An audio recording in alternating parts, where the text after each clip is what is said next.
Dear church, let's talk about shepherds.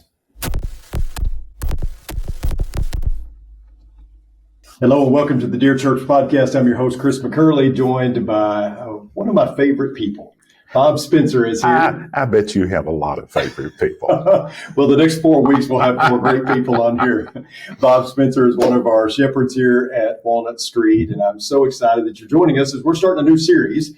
This is a podcast series. Over the next 4 or 5 weeks, we're going to talk about shepherds, and we titled it A Good Shepherd. And so you got a lot of billing to live up to. Yes. Yeah. So part one, we're going to talk about the blessings and maybe the challenges of being a shepherd. But before we jump into that, Sure. Just tell our audience a little bit about yourself, All right. who you are, the most important parts about you, like your wonderful wife, Sherry, Yes. your kids and all that. Trust me, I won't leave that out. I'm Bob Spencer, Robert Spencer. Everybody calls me Bob. I am currently the associate professor of the bachelor degree nursing program for Freed-Hardeman here on this campus. Yeah. And we're phasing that out after another year, or at the end of this year, actually. Right. And I've done that. I'm also an attorney for some reason. I've never been real sure why, but I am an attorney, and I've had an active law practice. Okay. And Sherry and I have been married 51 years in August. I was 12. She was 27. No, we were young, but we were close to the same age. Yeah. No, but not far off. But we will have been married 51 years. We have 3 children, Andrea and her husband, Brad, and they're both educators in the local school system. And Jeremy and Holly, his wife Holly, they own a business downtown that you've been to. They own House Blend. Yes. And it's the best coffee shop around. I go there every morning. Yes. So, and they do that. And both of them have 2 children. Andrew and Brad have Gray, who is a freshman at Rice University in Houston, and will be home tomorrow for the summer. Fantastic. And Mia, who is a junior in high school. And Holly and Jeremy have Jude, who will graduate in about 3 weeks. Yes. And Liam, who is a freshman. And then my daughter, Megan Spencer, teaches at main campus at Freed-Hardeman. She went to Abilene, got her EDD. I did not know that. Yes. Okay. Yes. Yeah. And we went out there for graduation. Abilene connection. Yes. I'd never been to Abilene before. Yeah. Okay. Campus was spectacular. Yeah. I mean, spectacular. Makes you think you're not in Abilene. Yes. I wasn't going to say that. And she started the Communication Science Disorder Program, which is the speech pathology program at Freed. Yeah. Okay. And she's directing that right now. So Fantastic. That's my family. Well, and not only that, so in addition to being an elder, for how many years now? Oh, I don't know. It's, I think it's 26 or 27. Okay. So been an elder for many years, Yes. but you've also worked with our youth, you and Yes. Alan Reagan. So we've got Yes. an elder and a deacon. Alan's the deacon Yes. that have worked with our youth for 27 years. Is that right? No, Alan's worked with them 27. Okay. I worked with them 36. 36. Yes. Okay. And so y'all have tag team. That's really been a good model. Yes. That, many churches have looked to. It's Yeah. been a very successful program, but you two have decided that you're going to turn it over to somebody. So we're actively looking for a youth minister at this time. Yes. And that's going to be an interesting transition. I can't tell you what a blessing it's been, and I know I speak for Alan, to be associated with the youth. Yeah, you've done a great job.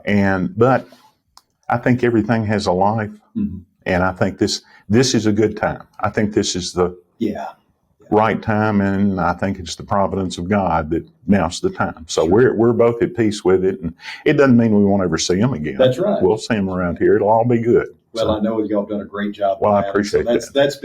That's been another part of the many hats that you've worn. Yes. And, but we're going to focus for just a few minutes on just the shepherding part. I can do that. And so I want to know, before we jump into maybe some situations and things that you've dealt with, when you were approached about being an elder. Right.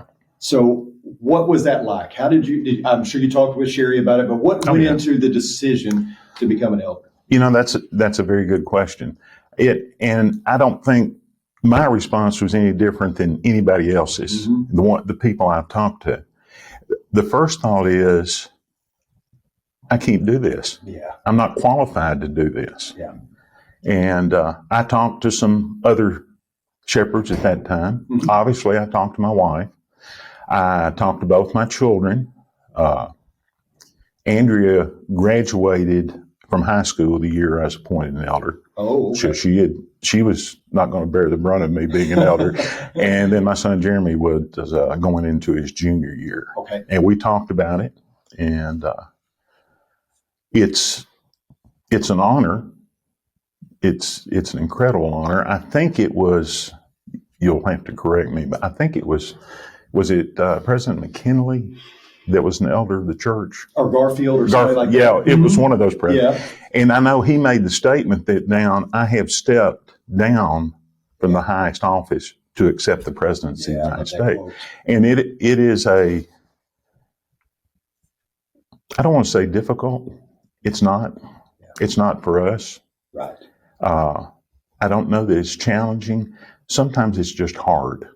Yeah, I mean, sometimes it feels like I've never been an elder, don't want to be really at this point. I understand. But I feel like there are times when you just can't win. Yes. You know, and Yes. if the goal is to win, maybe that shouldn't be the goal, but it feels like you just can't win no matter what you do. It's going to be a difficult decision. You know, you brought up something there that I feel like, as somebody from the outside looking in, when you go and approach a man about being an elder, and the first thing he says, well, I just don't know if I'm qualified. To me, you're in. You know, I mean, that's one of the first signs that you're ready. Now, obviously, they wouldn't have asked you if you didn't meet the scriptural qualifications. All that's important. But to me, that's the first sign that, I mean, if somebody said, well, it's about time, I think we'd probably have some concerns about that. Exactly. Or if they've lobbied before. Yes. To me, that is a telltale sign that they're not. I agree. So, what do you think, looking back on it now, what do you think prepared you for the eldership? Well, part of it was I had already been working with the youth for about 12 years. Okay. And I'd had a lot of interaction with the eldership because of that. And they weren't controlling, but sometimes we needed to tell them things we thought they needed to know. Right. And so that helped. So I knew you had interaction with the eldership. I knew the eldership to a degree. Right. I know when I was growing up here, I grew up in this church, and all the elders were old, severe-looking men, sort of like us now. But I remember thinking then that I guess I was 7 or 8, and I thought at that time the Batman TV series was popular. And they had a red phone that went to Commissioner Gordon's office. I was assuming somewhere where they met, It'd be a red phone. There's a phone that they communicated directly with God and got instructions from. I found out that is not the case. Unfortunately, unfortunately, that's not the case. Do you think it helped or hurt you that you grew up in this congregation to be an elder? I think the problem is everybody knows the stupid things I did. Right. And there were plenty. And they wanted you anyway. Yes. And the other thing is I have such a depth of history. And I went here, my parents went here, my grandparents went here, and my great-grandmother attended here before I was born, but she was a member of Walnut Street. And now my children and my grandchildren attend here. So we're about 6 generations deep here. And y'all aren't the only ones. That's No, the thing no, I've no. noticed about No. coming here to Walnut Street is No. how many people, older folks in the church here that grew up here, that have been here 80 years. Yes. And yes. it's a pretty significant population. So It is. I could see how that would be. I could see how that could make the job easier to some respect because you know everybody, they know you, Yeah. and so you have those relationships. I think it's beneficial both ways. Yeah, probably. You know. Yeah. But it helps to know people. Yeah. And I think that's part of the requirement. Talk about what are some of the biggest challenges? We'll get specific here in a second if you want to, but from a 30,000 foot view, what are some of the biggest challenges in being a shepherd? Well, to me, the biggest thing is it's like a challenge in almost any position. You deal with people. Yeah. And people make mistakes. They have problems. They sin, just like the elders sin. Yep. And I think that's and sometimes in dealing with people, it hurts us. Right. And that there's not really any hard part. And there's nothing that I think is particularly difficult other than I know a bunch of stuff I don't want to know. Yeah. That's the biggest thing.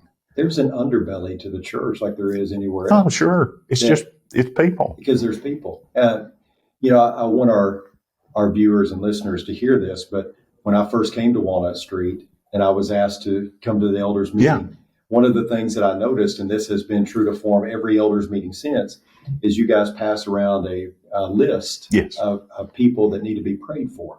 And there's 100 and something people on that list. Yes. And so at the start of every meeting, y'all go through that list individually, and you talk about each one of them and, are we continuing to pray for them? Are they better now? Has prayer been answered? Do we remove them? Do we need to add others? And this last meeting, which was 2 weeks ago, we spent an hour. Yes. An hour of a meeting that, lasts about 2 hours. Yes. An hour of it was spent. And when I first got in there, I thought, wow, this is going to take forever. And then you think, well, is there anything more important that we should be doing as elders? No, there's not. There's really not. And a number of years ago, we made a very conscious, decided effort to get out of the deacon business. Good. Good. Yeah. You know how it goes. Yeah. Preacher does the elders' work, elders do the deacon work, deacon don't do anything. And we have been successful at that. We have these incredible pool of talent in almost every area. Yeah. And if we will stay out of their way, the deacons will get things done. You can empower them. Yes. Yeah. And you guys do a good job of that. And that allows us to concentrate on what we need to be concerned about and that's people's lives and souls. And that's why we spend so much time on the prayer list. One challenge I perceive it as a challenge, may not be. 14 shepherds here. Yes. At Walnut Street. Is that a challenge? Is it a challenge I've been in those meetings and it seems almost effortless the way y'all get along. But is there a challenge when it comes to, because I know you guys do not agree with the idea that we have to be unanimous. No. Y'all vote on things. And there's a qualification to that. Yeah. In terms of things that are matters of opinion, like meeting time on Sunday night, we don't have to be unanimous. Yes. On things that are scriptural, then no doubt we would be. But and we disagree all the time. It's sort of fun. You brought up the meeting times. I had brought up in one of the last meetings if we could maybe move our service time on Sunday night to 5:00 instead of 6. My reasoning was I felt like that people didn't have time to do things after church. When you get out 7:30, by the time you talk and everything, they got to get their kids home. And we have a lot of people that drive in. And so I said, well, how about 5:00? And our eldership, and I'm sure others do this too, they go around the room and they vote on it. Yeah. And you were one that voted against it. I did. You looked me in the eye and said, I hate your guts for voting. No, you didn't. Yeah. You just, you said, that wasn't your thing. You wanted to stay with 6. And what I loved about that is... I do want you to clarify that I was not the only one. That's right. Okay. You were not the only one. It ended up passing, but that was one of those that afterwards I said, I told you, I said, there's no confrontation. No. It's like we vote on it, and the ones who maybe vote against it are like, okay. And you'll walk out of that room, you're unified. Yes. You're not going to go and say, well, I didn't want it, but no. I just think that's really great how y'all operate. When we leave, everybody's on the same page. Yeah. And that wasn't important. Right. In the great scheme of things, it's not important. And we have mastered the ability to disagree and not be disagreeable. Yes, you have. And I disagree with this elder one time. There's no sides. Right. We don't take sides. We just disagree.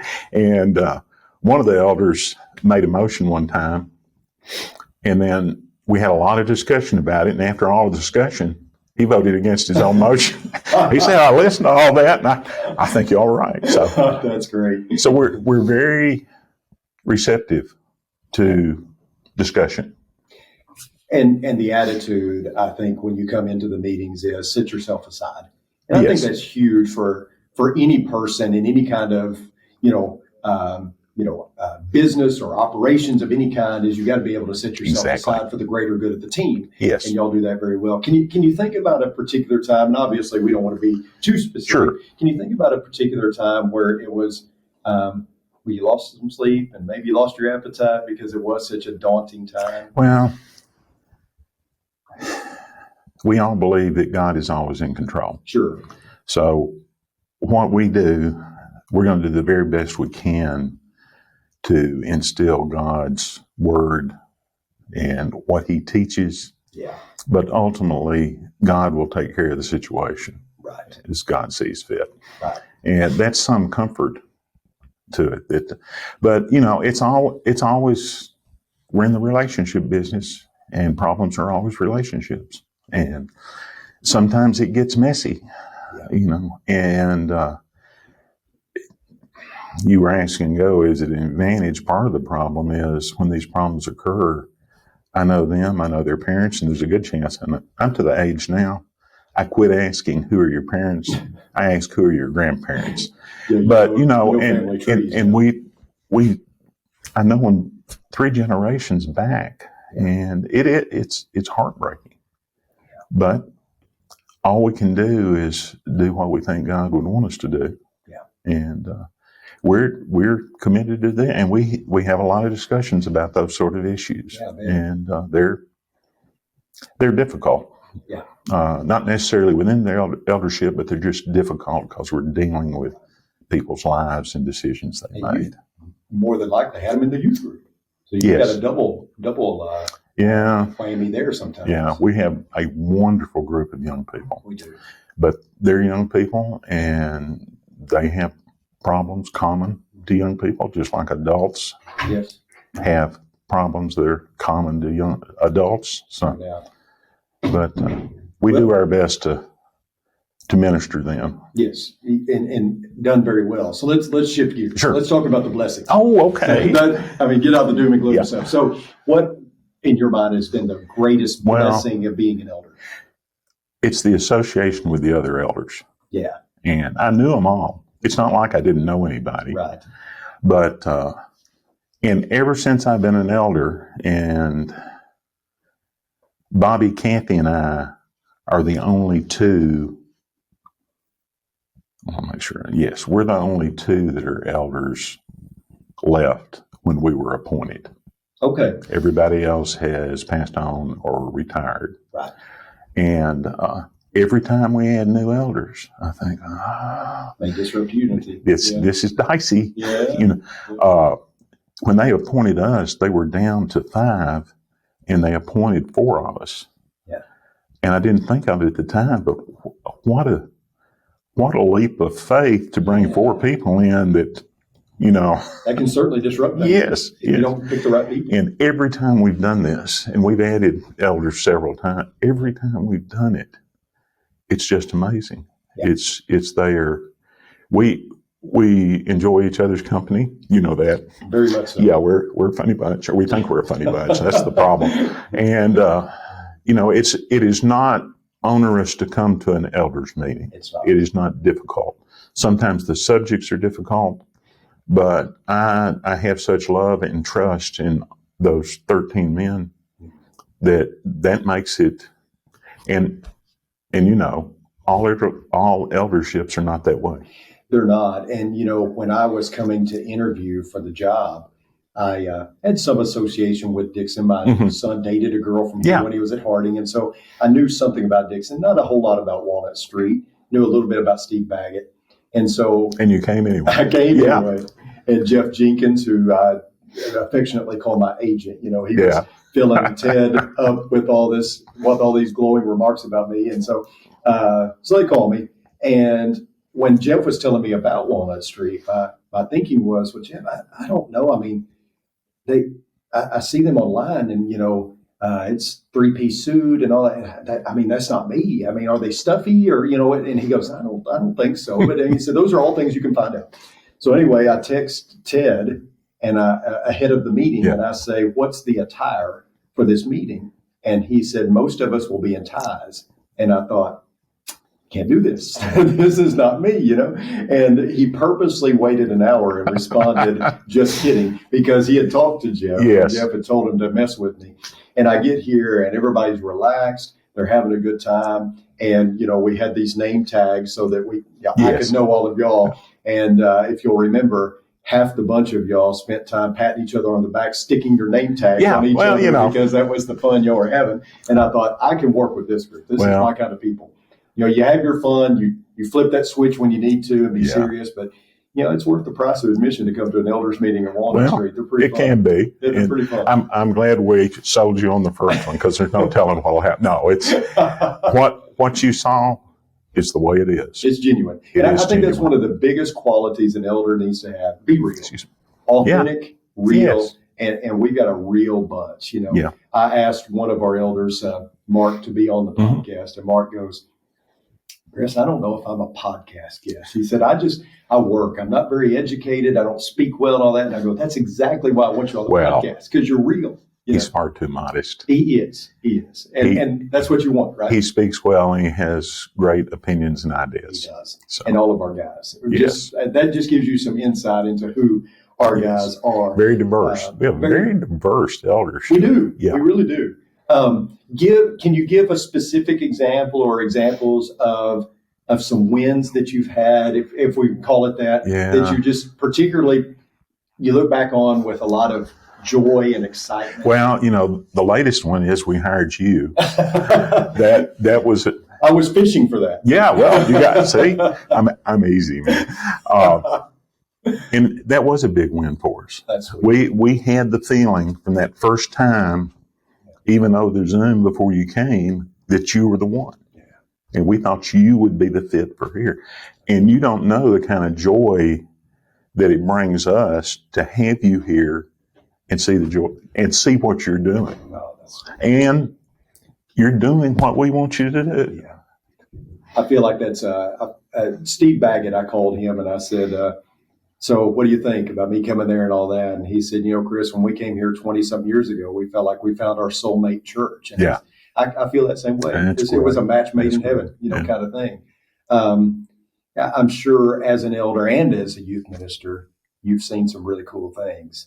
Talk about a few of those. Well, working with youth is always fun. We have, I don't know whether the young people have a good time, but Alan and I have a great time. We just got back from a 7-day trip to San Antonio. Yeah.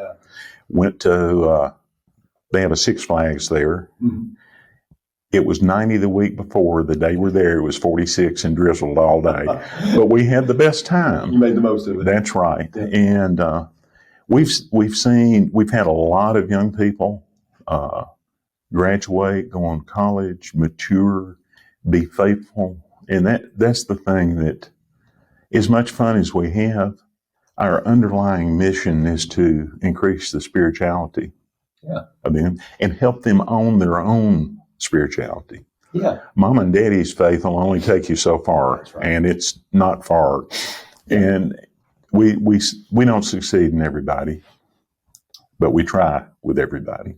And that's been a great blessing to see that. Yeah, I think you I don't know how you do this, but you've managed to be on their level without being the stuffy elder that they're kind of, we got to watch ourselves around Bob, they don't do a lot of watching around me. I don't know how you've done that, but that's been really cool to see. The interesting thing is, all this time I've been an elder, and we made some changes. We had the typical model. We would appoint deacons. They're appointed for life. They didn't necessarily have a mission or a ministry. And about the time I came in, we started saying, well, we're going to have a ministry, and we'll have a deacon do that ministry. And if they want to rest, they can rest. And there was no stigma in saying, I want to move out and I may come back. And so one of the things we did, all the elders teach the young people sometime during the year. I like that. Every one of them. Chances are about 80% of the youth group could sit there and name all 14 elders. Yeah.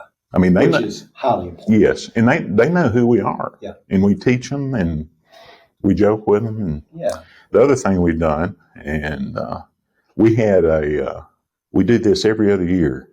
We get all on together, and of course, we're still recovering from COVID, but on Wednesday night, sometimes 6th through 12th grade, we'd have 80. And we collected questions from all of them. And the elders would sit in front of them, because we don't take questions live. We take them off a piece of paper. Good for you. Yes. But, and we would sit there and we'd say, we'll do it for 3 weeks. The last time we did it, it took 11 weeks. Wow. But we thought it's important. These are things that they wanted to know. Yeah. And here the elders are sitting in front of them and sometimes looking them in the eye and saying, I don't know. Yeah. I don't know the answer to this. Yeah. And they need to see that, because that happens a lot. Well, I can, this is a personal experience. One of the first Sundays I was here, we had an elders meeting, and I had mentioned that I'm trying to get that young adult group kind of together and doing things. And we had been pretty successful with that. They were wanting to get together anyway. And I was talking about it. You guys were talking about that group and how it's growing and they need a leader and all that kind of stuff. And I'm sitting there and one of the elders makes a motion.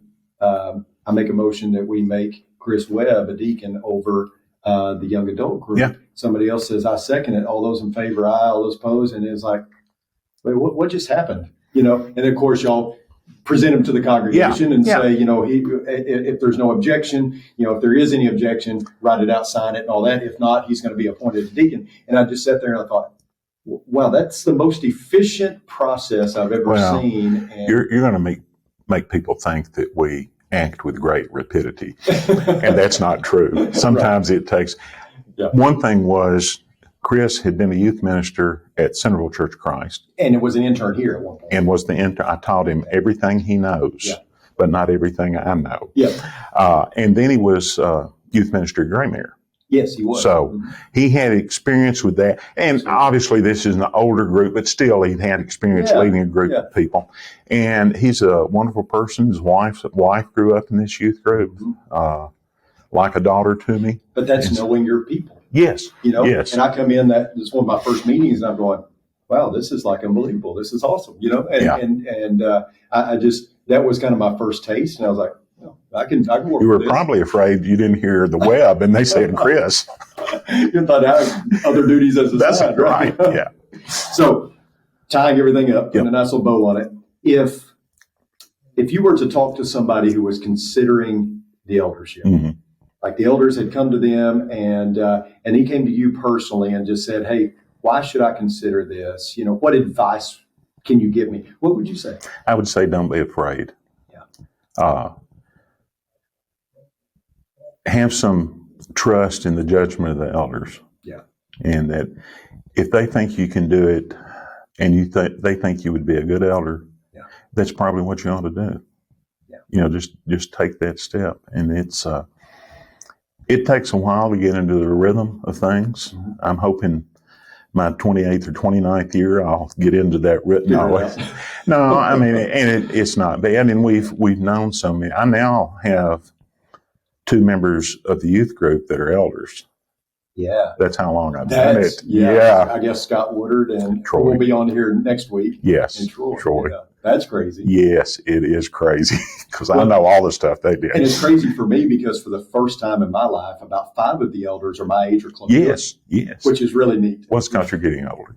No, we're not going to say that. No, it's and that's been. I enjoy all. Yeah. I enjoy all the elders. That's great advice. Don't be afraid. Yeah, I like that.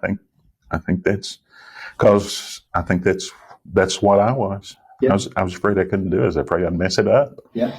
Because I'm reasonably adept at messing things up. So. I don't believe that for a second. Yeah. That's awesome. Bob, thank you for joining me. It's been fun. This has been great. And I'm just so thankful for all of you tuning in as well. I want to tell you that if you have a question for myself or Bob about this episode, please email me at chris.mccurley@rippleoflight.com. If it's specifically for Mr. Bob, we'll make sure that he gets the email. I'm sure he'll be willing to answer it. Absolutely. Within reason, I guess. Yes. And thank you all for tuning in. Yeah. If we can help you in any way, please know that we're here to do so. Until next time, may the Lord bless you and keep you. Sincerely, Chris.